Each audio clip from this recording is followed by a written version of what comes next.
I was standing in my driveway watching two middle-aged HOA goons try to cuff my dad like it was a game of Monopoly. Except it wasn't. My dad is the actual county sheriff. And the best part? His whole department was listening in on his open mic. Just waiting. So yeah, things escalated fast. Now, before you ask how two suburban nobodies got bold enough to try and detain a sitting law enforcement officer on his own land, trust me, I've been asking myself that too. The short answer? HOA power tripping plus a massive dose of delusion. The long answer? Buckle up, because this has been building for a while. Our family's ranch sits just outside the city line. We've owned the land since before there was even a paved road connecting it to the highway. It's peaceful, remote, and we like it that way. Then, 5 years ago, someone decided to slap an HOA community right up against our eastern fence. Gated, pre-planned, all the beige vinyl siding and matching flower pots you can imagine. And unfortunately, it came with the kind of HOA leadership that thinks property lines are suggestions and everyone should bow to their paint color policies. Enter Brenda, 50-something, power bob haircut, energy of a substitute teacher who just read half a legal textbook and now thinks she's Supreme Court material. She named herself the President of Community Harmony and has been trying to turn our ranch into an unofficial HOA extension ever since. It started with letters, then fines, then threats. All ignored, obviously. We don't belong to their HOA. Our property isn't even zoned for that. But Brenda thought that if she acted confident enough, no one would check. Spoiler alert, they checked. Repeatedly. And lost every time. Still, she was relentless. The real kicker came last year when the HOA tried to declare the shared dirt access road between our properties as community-owned. My dad, being the actual county sheriff, politely reminded them that the road predates their subdivision by 4 decades, and we had every legal right to use it. He even brought paperwork. Brenda brought a printed-out Google map with our property lines MS painted over. Guess who the county sided with? But if Brenda is anything, she's persistent. When petty legal arguments failed, she upped her game and convinced the HOA board to hire a neighborhood security service. Which, in practice, meant she and her nephew Kyle got matching polos, fake badge holders, and started patrolling like they were auditioning for a low-budget cop show. They called themselves the Community Safety Patrol. My dad called them mall cops with delusions. Kyle was the worst. Fresh out of his second year at a third-tier community college, he strutted around with a walkie-talkie and mirrored sunglasses like he was guarding the president. I once watched him write a citation for a lawn gnome that was visually disruptive. I thought it was a joke. It wasn't. The morning everything went nuclear, I had just come home for the weekend. I was hauling in groceries when I noticed 2 HOA officers, Brenda and Kyle, standing at the fence line, staring down my dad. He was in uniform, just off shift, checking a loose section of barbed wire. You'd think a grown man in full county sheriff regalia might give someone pause. Not these two. Brenda had her phone out, recording like she was about to go viral. Kyle was puffed up, reading from a laminated index card. I couldn't hear what he was saying yet, but the way he waved his plastic badge around, you'd think he was about to call in the SWAT team. I dropped my bags and walked over just in time to hear Kyle accuse my father of unauthorized access to HOA-regulated property. Our property. The same land that's been in our family since the Reagan administration. My dad didn't flinch. He gave them both that calm, tired cop look, the one that says he's not mad, just profoundly disappointed. He pulled out his actual badge, the metal one issued by the state, and said, "I'm the sheriff. You're trespassing." Brenda, undeterred, snapped back, "Fake badges are a federal offense, sir." I swear I saw my dad's soul leave his body for a second. They kept escalating. Kyle read him something that sounded suspiciously like it was written by ChatGPT after drinking too much Monster Energy. Something about citizen enforcement rights and temporary detention protocols. My dad said nothing. He just reached for his belt radio and clicked the mic twice, short, deliberate. That's the county signal for stand by. I knew then. Things were about to get very real. But Kyle and Brenda? Totally oblivious. They pulled out zip ties. Actual zip ties. Kyle stepped forward and tried to cuff my dad, while Brenda shouted, "Detain the suspect for resisting," like this was a Call of Duty mission. My dad didn't resist. He just smiled, calm, cold, terrifying. Then, over his open mic, came the unmistakable sound of a dispatcher confirming units en route. Brenda froze. Kyle, still gripping the zip tie, started to stammer. And that's when the first cruiser rolled up. No lights, no sirens, just silent authority. Then a second. And a third. Within a minute, there were 6 patrol cars circling like sharks. Kyle actually stepped behind Brenda like she was going to shield him from accountability. Brenda looked like she had just discovered gravity for the first time. A deputy got out, approached Kyle, and said, "Sir, you're attempting to detain a law enforcement officer on private property. That's a felony." Kyle said something about community authority and HOA sovereign zones, which made exactly as much sense as you think. Brenda started live-streaming again. "This is harassment. We're protecting our community," she yelled, which is rich considering they just tried to zip-tie the county sheriff. But here's the best part. The whole time, my dad kept his mic hot, which meant dispatch, half the sheriff's office, and probably a few traffic cops just trying to eat donuts in peace had been listening to the whole train wreck unfold in real time. They didn't even have to ask questions. Everything was recorded. Then came the twist. As the deputies started reading Kyle his rights, Brenda shrieked that she had proof my dad had been harassing the HOA for months. She said she had drone footage, private logs, witness statements, the whole 9 yards. And then she pulled out her phone and started playing a video of my dad walking on our land, alone, in uniform. That's when Deputy Rios leaned over to me and whispered, "You want to see the drone she flew? It's FAA registered to a different address. She's been flying it illegally, over restricted land." And just like that, this wasn't just an impersonation charge. It was now a federal one. I thought that would be the moment Brenda finally backed off. But no. She doubled down, claiming the FAA couldn't regulate HOA airspace. I kid you not. HOA airspace. And as we all stood there, mouths agape, watching Brenda spiral into new realms of confident ignorance, none of us saw the fourth person step out from the back of the patrol car. Clipboard in hand, badge on belt. FAA investigator. That's when I realized. This was only the beginning. The fallout from that day should have ended right there in our driveway, with Kyle zip-tied on the gravel and Brenda getting lectured by a federal agent about drone registration laws. But no. Because if there's one thing you can always count on with HOA types, it's that they never know when to quit. Or when they're clearly, undeniably, catastrophically wrong.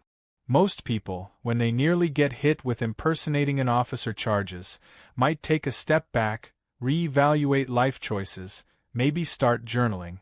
But not Brenda. She came back stronger. And by stronger, I mean louder, more ridiculous, and armed with a freshly printed stack of pseudo-legal nonsense from the internet. 2 days after the Great Driveway debacle, she summoned my dad to what she called an emergency community review panel, which, translated from Karenese, meant she was holding a special HOA meeting in the community clubhouse where the only item on the agenda was my father's abuse of authority and threat to community safety. I know. The man literally said nothing, stood still, and let his own department handle things by the book, but apparently, that was enough to get him labeled as a rogue sheriff hellbent on destroying HOA utopia. Of course, my dad didn't show up to the meeting. He had an actual job to do, and entertaining Brenda's neighborhood fantasy court wasn't high on the list. But I went. Not because I was invited, obviously not, but because someone posted the agenda on Facebook and I couldn't resist. The second I walked in, I knew I was in for a show. Brenda had turned the whole place into a mock courtroom setup. There was a folding table with a plastic gavel, a projector screen displaying blurry screenshots from her drone footage, and Kyle, yes, Kyle, sitting in a lawn chair with a wrist brace like he was a war veteran recovering from the great zip-tie conflict of 2024. Brenda started the meeting with the confidence of someone who had just finished binge-watching 3 seasons of Law and Order and misunderstood every single episode. She welcomed the jury of community peers, and said the neighborhood was under siege by rogue elements operating outside the framework of HOA justice. I nearly laughed out loud. She then presented her evidence, which amounted to grainy zoom-ins of my dad walking the fence line, a printout of a cease and desist letter she mailed last month that no one in our family had bothered to open, and a diagram she'd drawn showing suspicious vehicle activity on our ranch. The suspicious vehicle was my truck. I know because she labeled it with a sticky note that said, "Possible trespasser." But here's where it got wild. Brenda introduced a new piece of evidence, a witness, and who strolled up to the front of the room, arms crossed and smirking. Our old neighbor Ted. Now Ted's a guy who once threatened to sue my dad for emotional damage because our rooster crowed before sunrise. He's also been trying to sell his house for the last year and blames our unsightly rural lifestyle for scaring off buyers.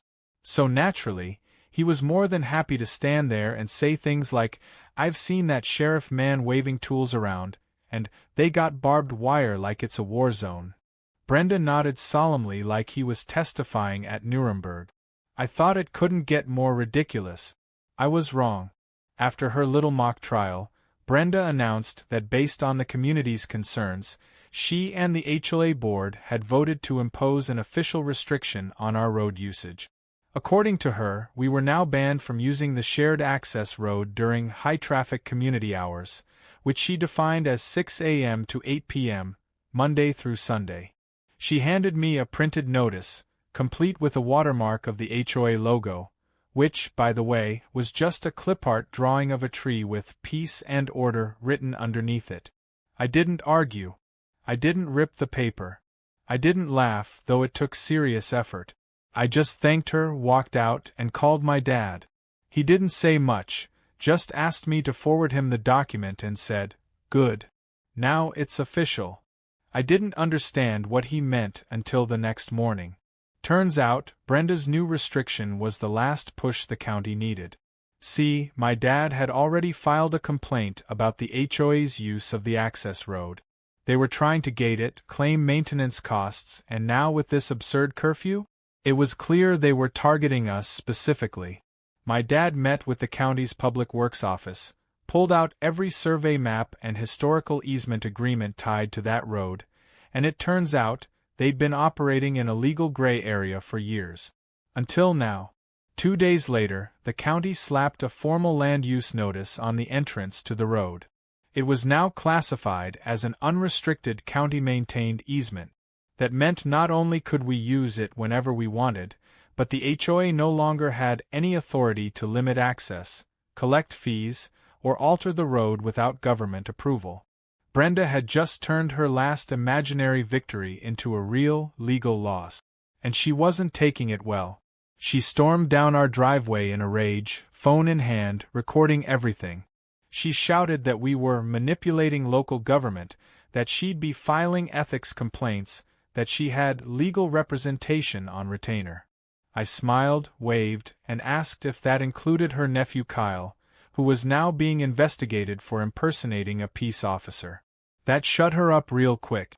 Still, she wasn't done.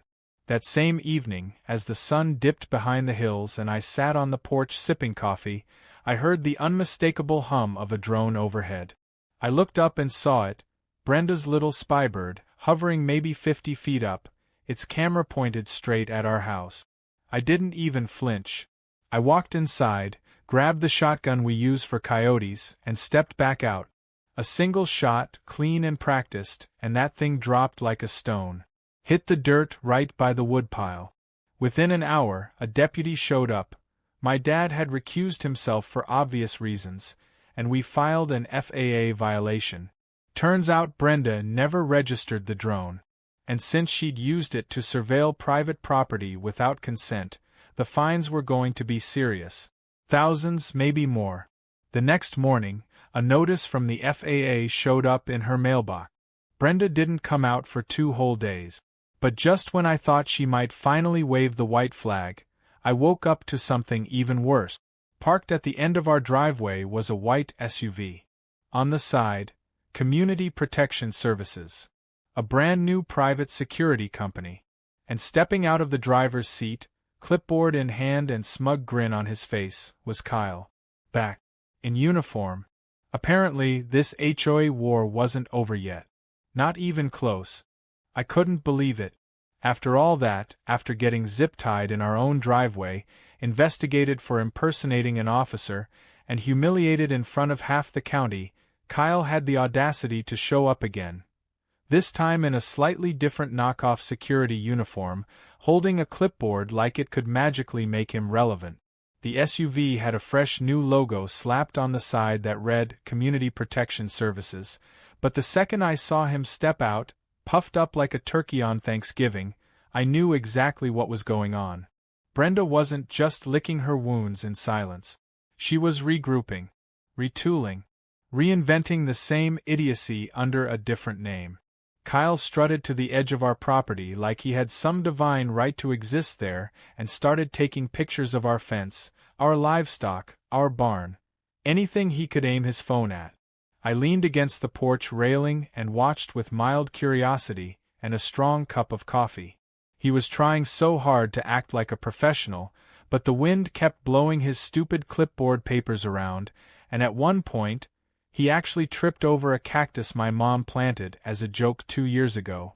Not exactly elite security material.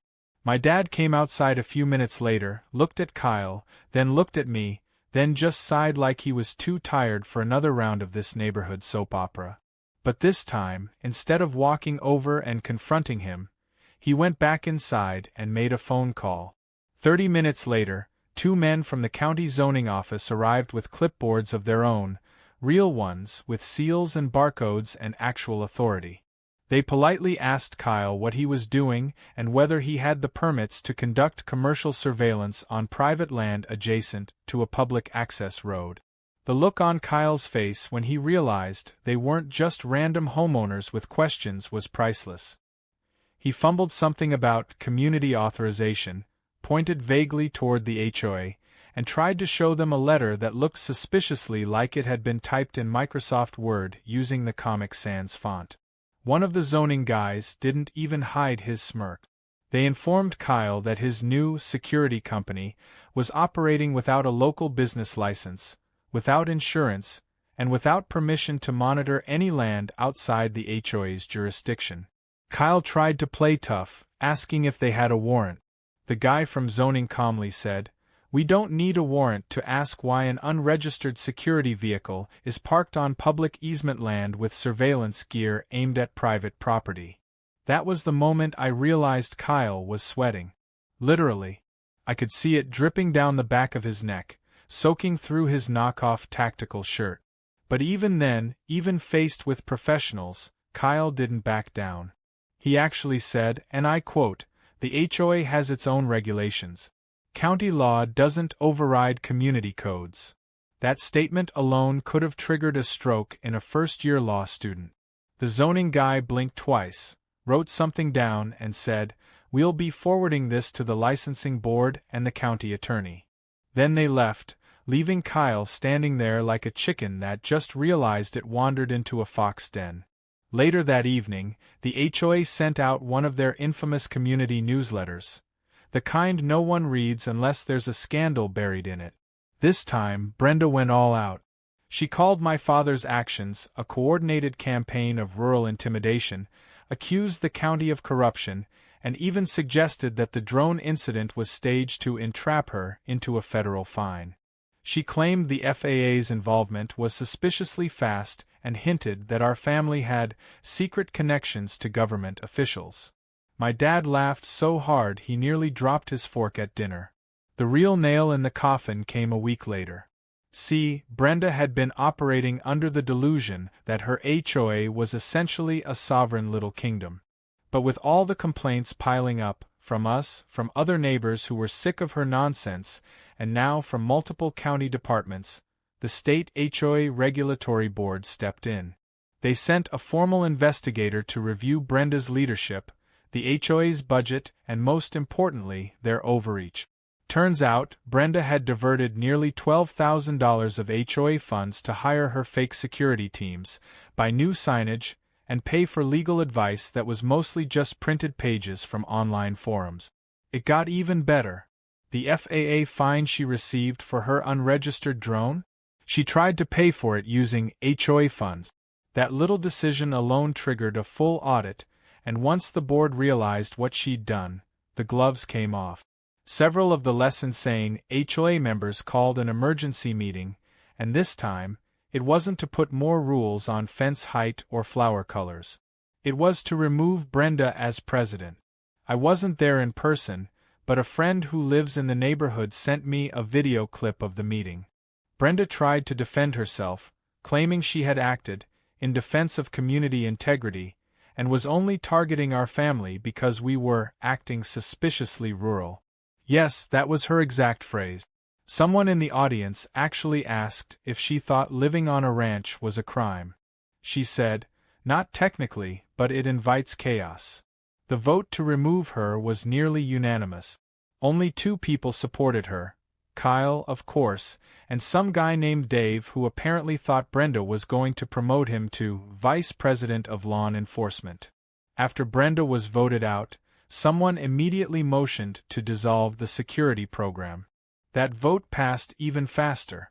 Within 2 days, every Community Protection Services sign was ripped out of the ground, and Kyle's little dream of being a neighborhood warlord evaporated in a puff of crushed ego. But the best part, the poetic, glorious, legally satisfying part, was still coming. Because during that audit, the board discovered a tiny problem Brenda had tried to bury. Apparently, when she had first pushed the HOA to expand control over our access road, she had submitted false boundary maps to justify her authority. And since those maps had made it into public records, that was considered document fraud.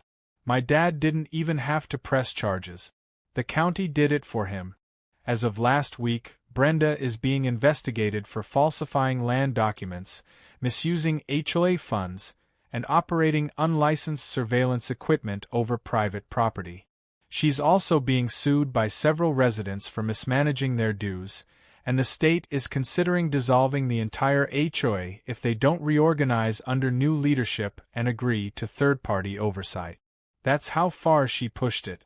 But just when I thought it couldn't possibly go any deeper, just when the revenge, the justice, the karma was boiling hot and served with all the satisfaction in the world, I got a knock on the door.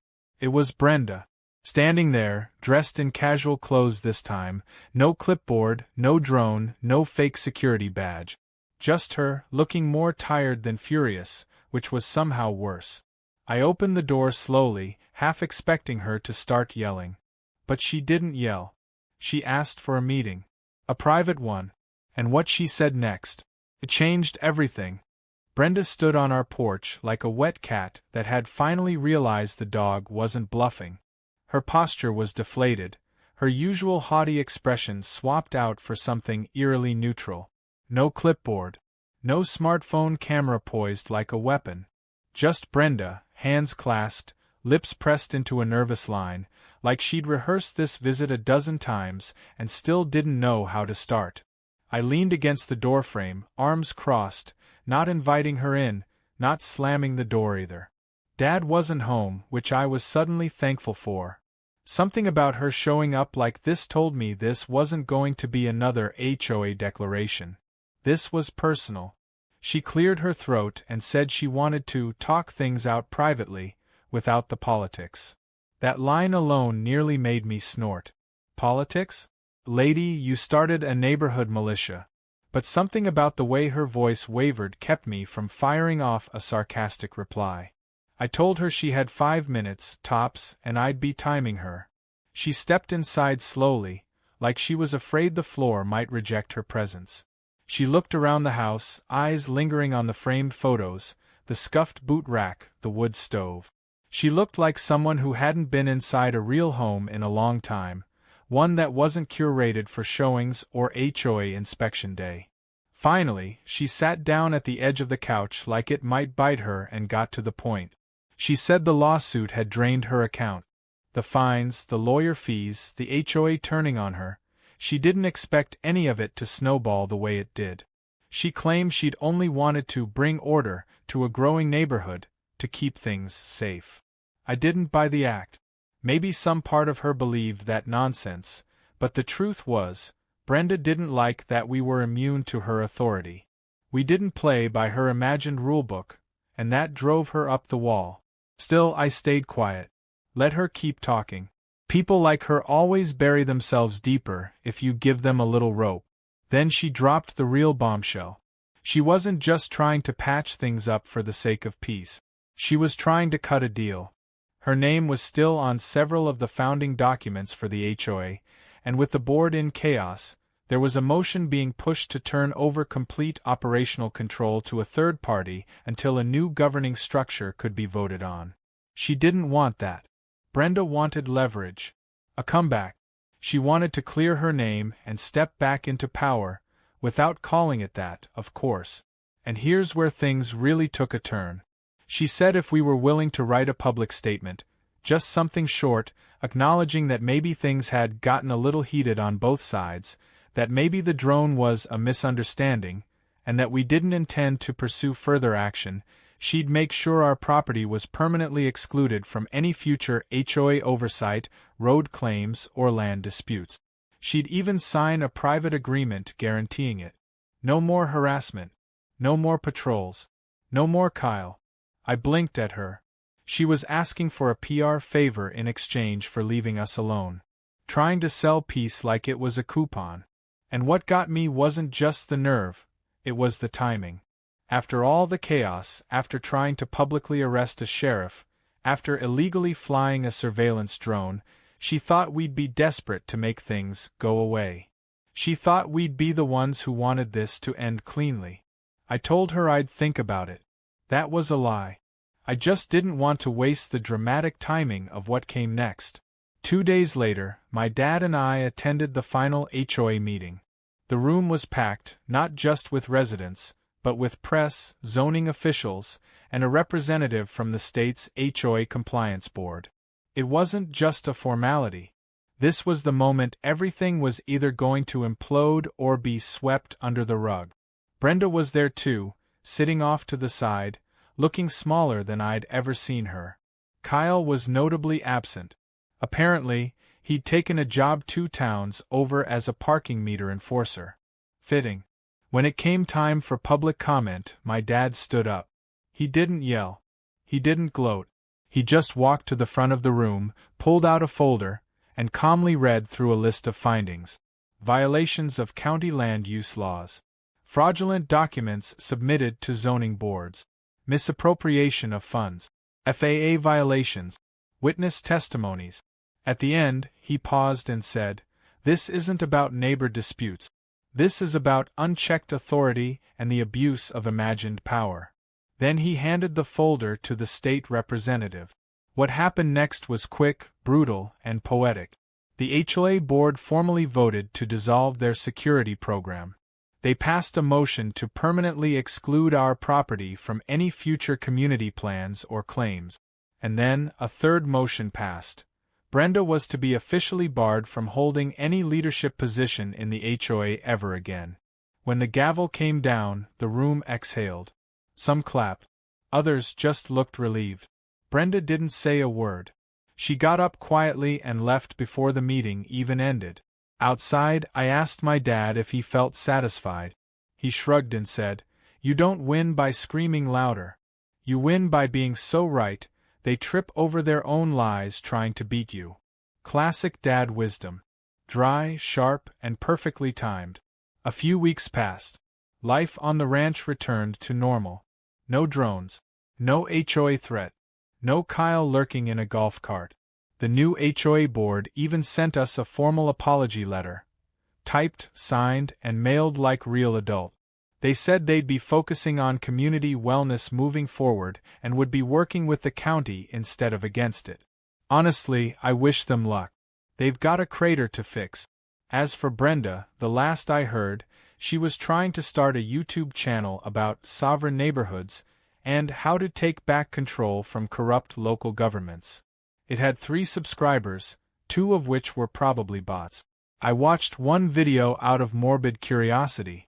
She opened by saying, "Today we're going to talk about how I exposed a crooked sheriff," and then her mic cut out for 5 minutes.